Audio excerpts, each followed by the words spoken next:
2 Samuel, by default or by design? By default or by design?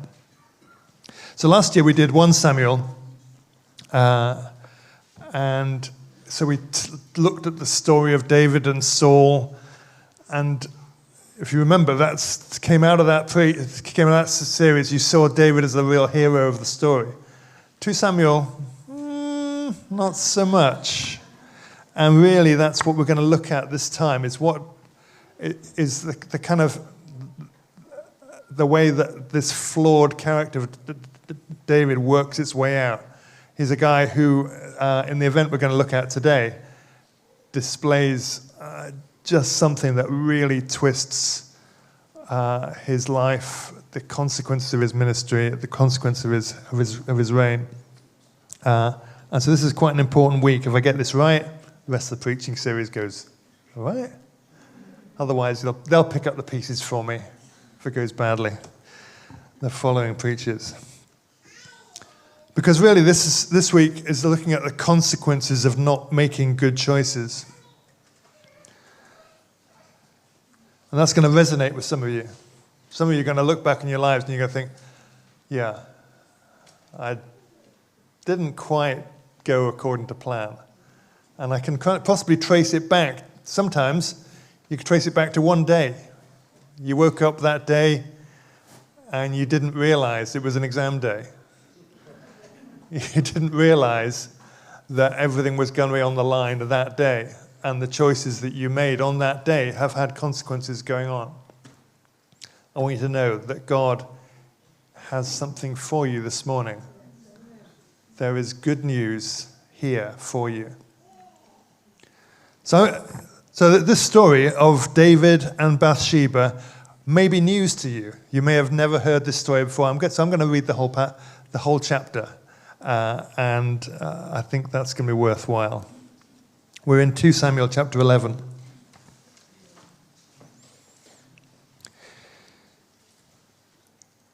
In the spring of the year, the time when kings go out to battle, David sent Joab and his servants with him and all Israel.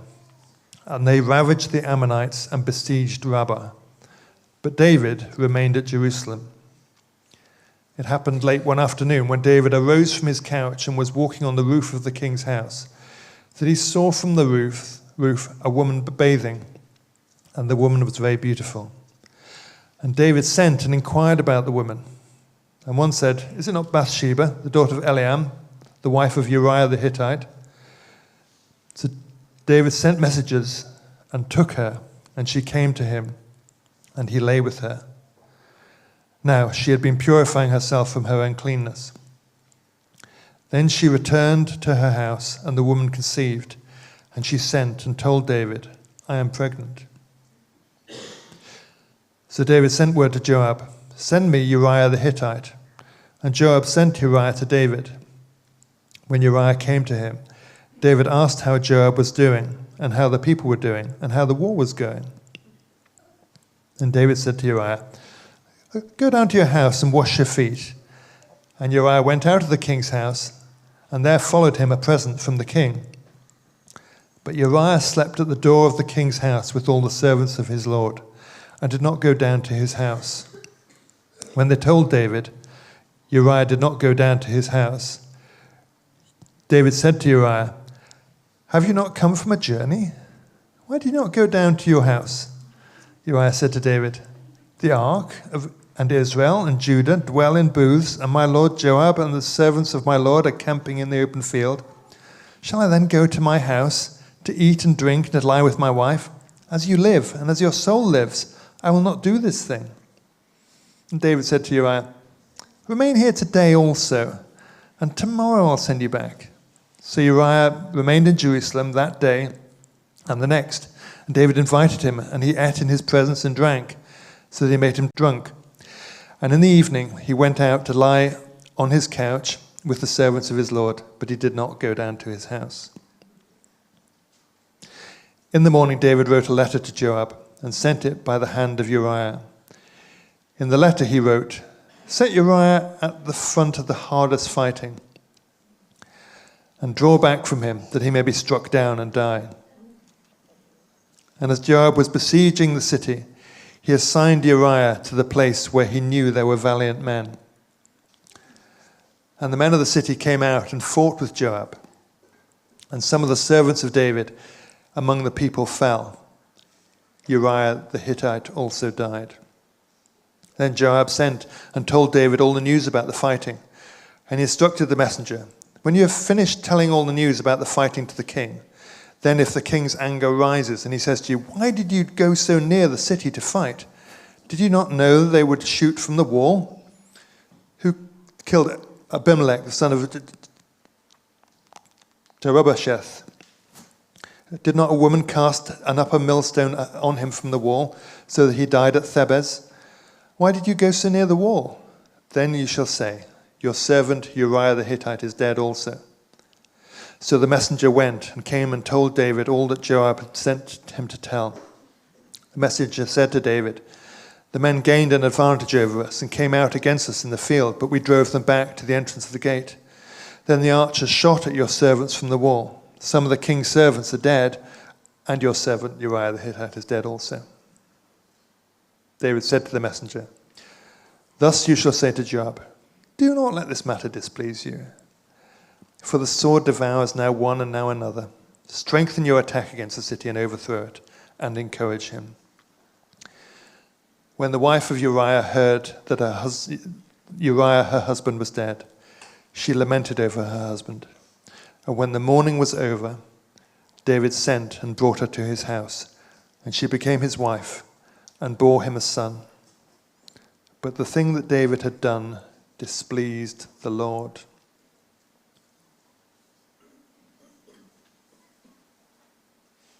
It's quite a story, isn't it?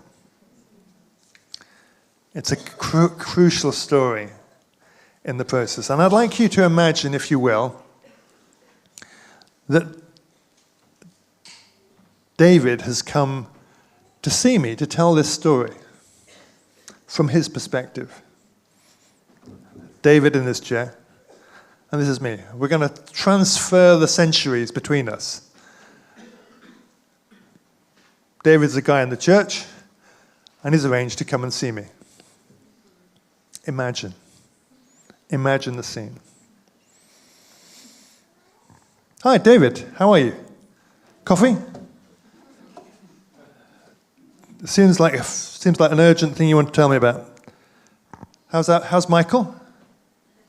Your first wife? Yeah. Abigail? How's she doing? Seems a bit awkward. Have a seat.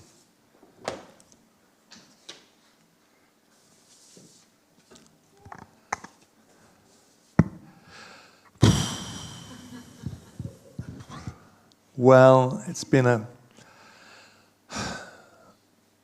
me start. I'm just going to go back a couple of months, okay? Just a couple of months ago now. I mean, I was on the roof of the palace. I was minding my own business. It was a sunny day. I just had a little bit of snooze. It was beautiful. I just want to tell you, things are going great. Things that have been really great. The war up country is doing fine. Joab's doing really, really, really well. The reports are that things are going great. Anyway, I was on the roof of the palace, and I just glanced over. You know the house over the other side, the one that. Anyway, it doesn't matter. I saw this woman. Just a random woman, right? And she was having a bath. I mean, it was warm and sunny. It was a beautiful day. I was feeling great. And I know I shouldn't have done, but I just kept looking. I just couldn't stop looking. She was amazing. Pete, she looked great. So beautiful. And it was like she wanted me to see her. I was like, what was I to do? What was it? What? I just couldn't get her out of my mind. It's like, I know this sounds bad, but honestly, I just was consumed by thinking about her. So I invited her over. I thought, if she just comes over, I'll get her out of my mind. Okay? It's not, it seems silly now, but at the time it seemed like an obvious thing to do. It's just like, I just wanted to draw a line under it. Like I'd seen her, she was, and like she came over and she was friendly and she was courteous. I know I'm the king, so that was kind of inevitable that she'd be like that. But she just seemed warm and friendly and, well, everything's been going so well. It's like, since the kingdom came together, things have been good. I've been really busy. I mean, like, I know I wasn't up doing the war bit, but, I've been really busy. And my marriage is, tell me, oh my goodness. Michael, she is really, really hard work. And Abigail, you understand? What was I to do? She was gorgeous. Well, one thing led to another, and to cut a long story short, I thought that was an end to it. That happened, yeah. And I thought that was an end to it, but then she messaged me, and it turns out she's pregnant. It's like,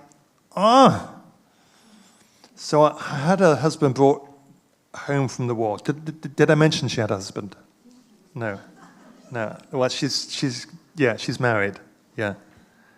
So I had a husband brought back from the war, and I thought, no worries, simplest thing. He'll go home. It'll all be sorted. And he's going to go back. Did I mention she was gorgeous? And he didn't go home. So we've got a problem. What was I going to do? She's getting bigger, and she's going to have trouble when he finds out. I was thinking of her. And so I got Joab. You know Joab? Yeah? Yeah, well, I got Joab to put him in a position where, well, you know what happens in wars? People die. That's what happens. People get killed every day. Well, so that's it sorted, right? So, Pete, do you think I did the right thing?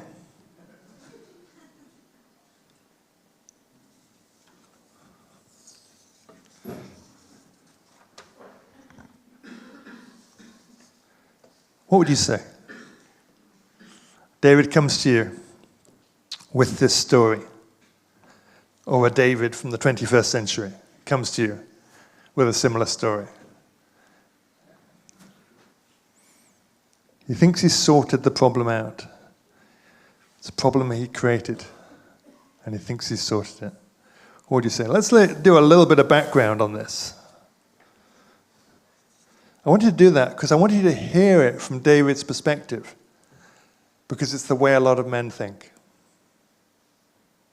It's the way a lot of men think.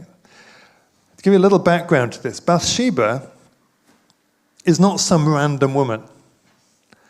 Uriah is one of David's core team. He's one of David's mighty men. He's one of the key people in David's team, okay? She's not just some randomer. Her husband is one of his core men. Not only that, but her father is one of his core team. Her grandfather is part of the court. She's known.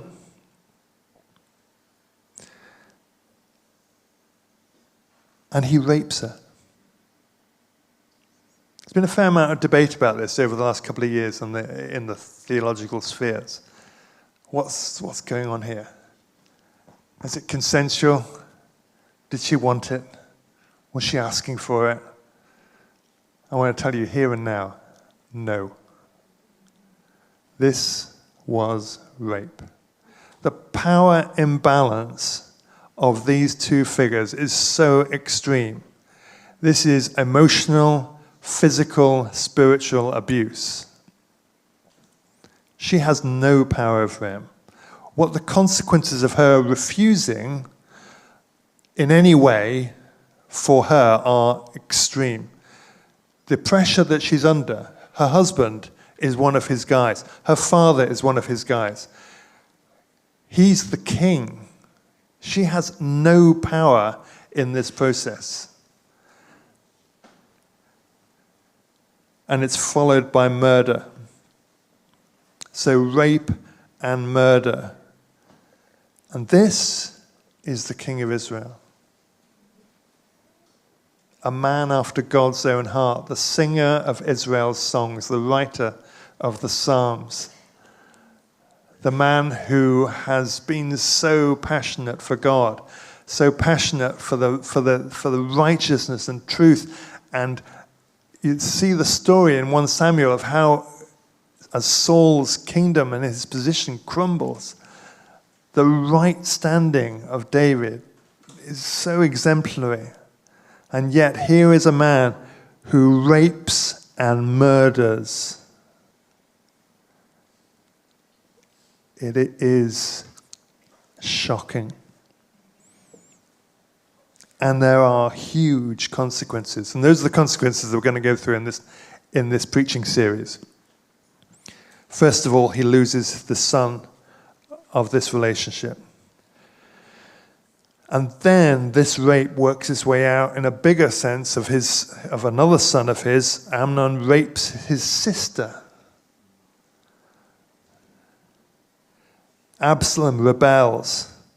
His power, his authority to lead is weakened.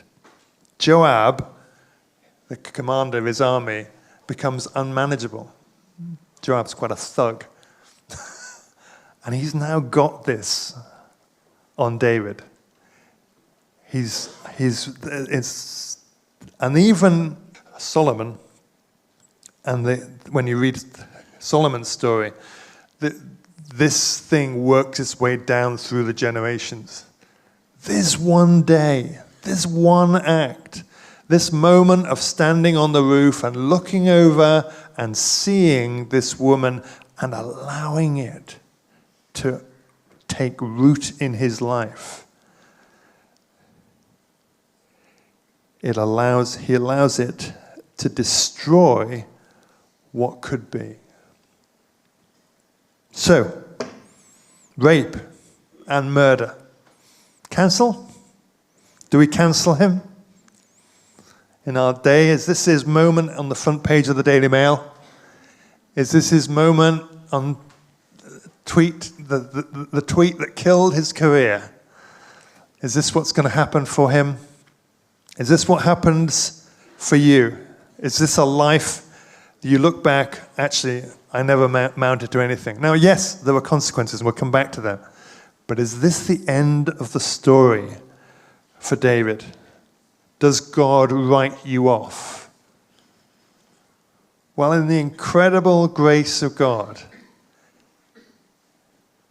even in the mess, even in the self-destructive mess that David makes of his life, in this one act, and yet God is going to be faithful. When we are unfaithful, he is faithful. When God should, by all rights, set us aside, he still works with David. Bathsheba's son is in the line of Jesus. It's amazing that God will work through this act, through this thing, this act of madness. But that would be to excuse it. It's an act of sin that he commits.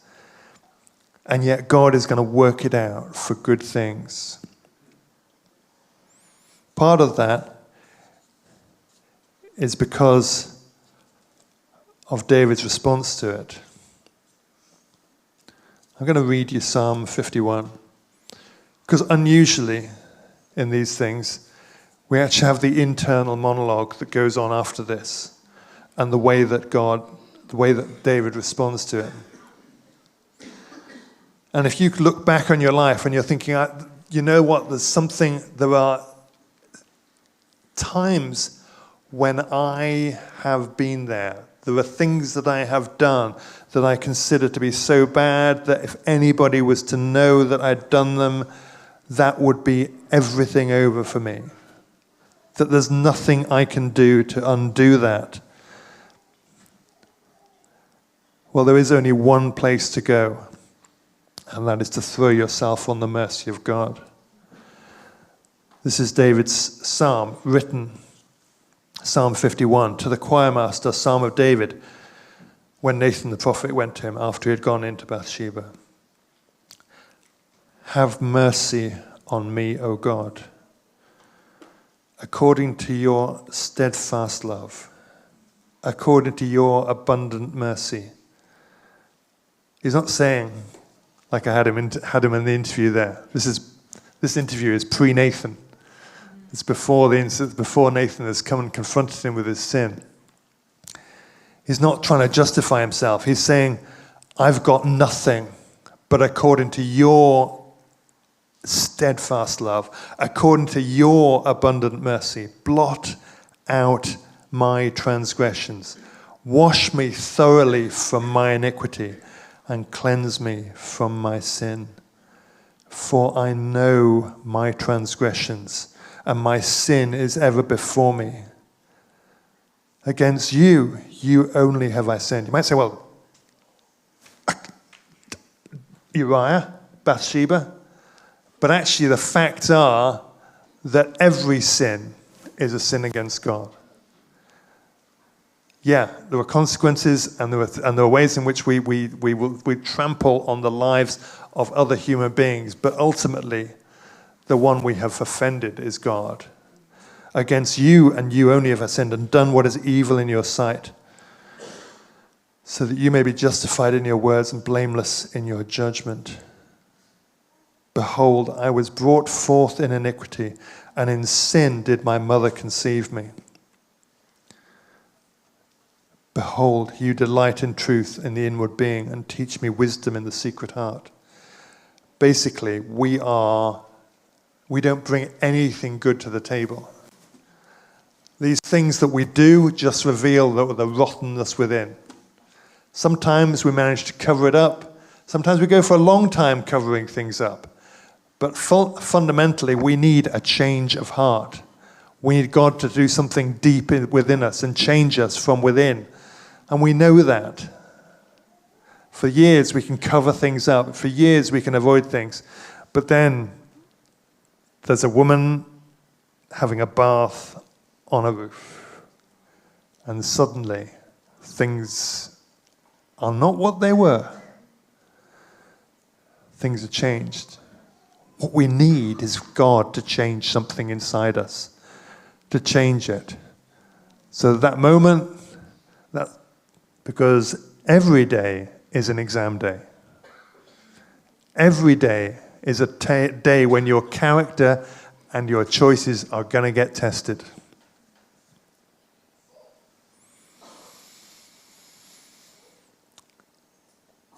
Because at the beginning of that passage, it says, in the spring, when kings go off to war. The fact is, the war was coming to David. It's a good time. Springtime, go off to war. The war is coming to David. And for some of you this year, spring is coming, and there's a war coming to you. I want you to remember that every day is an exam day. Because as I said to you earlier, it's your life and the choices you made. Maybe you didn't wake up that day thinking everything was going to be on the line. But it's like that every day. Every choice you make can have massive consequences. So as this series is, by default or by design, yes, there is incredible mercy, the incredible mercy of God for you will bring good out of these things. And we'll come back to that in a moment. But I want you to realize that every choice you make matters. Don't think it's like, well, give me a day off, God. Give me a day when I can just let it all hang out. Because I'm tired. Or because things are going well, actually. Things are going great at the moment. I mean, like success is following me all around. Let me just have a day when it doesn't really matter what I do. Because that day will sting you. Or maybe you're tired and you think, oh, just let me indulge.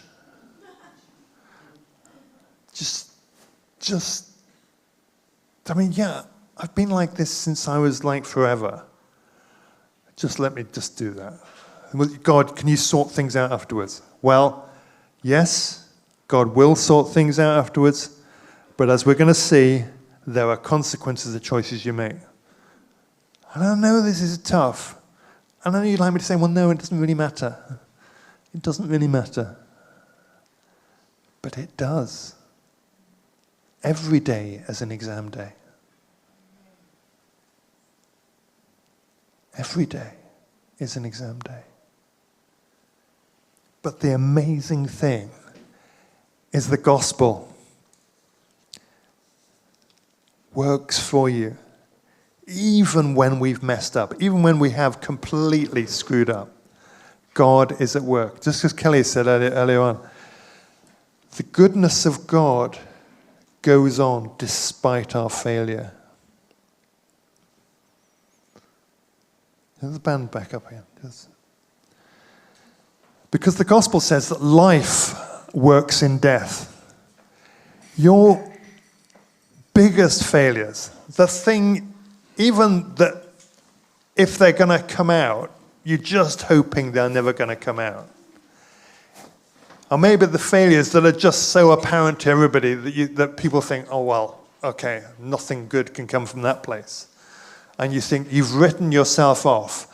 The good news is that the gospel is working for you. You are not beyond it. You are not beyond the effect of the grace and mercy of God. He is coming for you. He is reaching for you. He is stretching for you. All you have to do is turn around and respond. It doesn't matter what you've done. It doesn't matter how bad it got. It doesn't matter how much your life has fallen apart as a consequence of the actions and the choices and the stupidity that you've lived in. Okay? It doesn't matter any of that because his gospel is enough. Just like that valley of dry bones. They brought nothing to the party. But God breathes and life comes on them to make something of their life, of that army of dry bones. That field of dry bones, it becomes life. It becomes an army that is going to change the world. Because God is at work in death, he brings life. So do not write yourself off. Do not think, I'm never going to come back. I'm never going to make anything of my life because of those things that I did. God wants to bring life from death. He wants to bring hope from despair. And grace comes through failure. That's the incredible thing of the gospel. You think, well, if I could get my life together, if I could just put some of these blocks back together again, if I could just fix those things, then maybe God would use me. Maybe God would accept me. Maybe I would be. Maybe my family would work out. No, the fact is that you are desperately in need of a Savior. God comes and rescues you. That's an incredible thing. If you're here today and you don't know Jesus, he is the best news you could ever have in your life. He's better than a win on the lottery. He's better than the best relationship you could ever have. He is God himself, come to you, seeking you, wanting you, respond to him. Okay? Come, receive the mercy of God. Because your life could be a messed up. I do want you to make good choices. I do want you to wake up every morning and think, look, actually, I'm going to do it right today. By the power of the Holy Spirit, but by the power of God at work in me. Because that's the great thing about the gospel. It doesn't say, okay, I'm going to rescue you today because I'm going to have to come back and rescue you tomorrow again. I'm going to rescue you. Oh, my goodness. Actually, what God does, he says, I'm going to come and live with you. I'm going to help you. I'm going to empower you to make good choices. I'm going to change you from the inside. I'm going to transform your thought processes and your life so that your mind will be like mine. It'll be like having God in this society, God in this family. That's how it's going to be. He doesn't leave us to just wallow in our sin and in our despair. He comes and rescues us and changes us. That's the phenomenal news of the gospel. He's coming to you to make your life what it should be. Okay, we're going to sing. That was a great choice of song you made there. Okay, let me pray. Father, I pray for every single one of us here. We throw ourselves on your mercy. Create in us a clean heart and renew a right spirit within us. We need you, O God. We need your goodness. We need your righteousness. We need your truth. But, oh God, we need your mercy. We throw ourselves upon you and say, come, Holy Spirit. Radically transform us. We need you.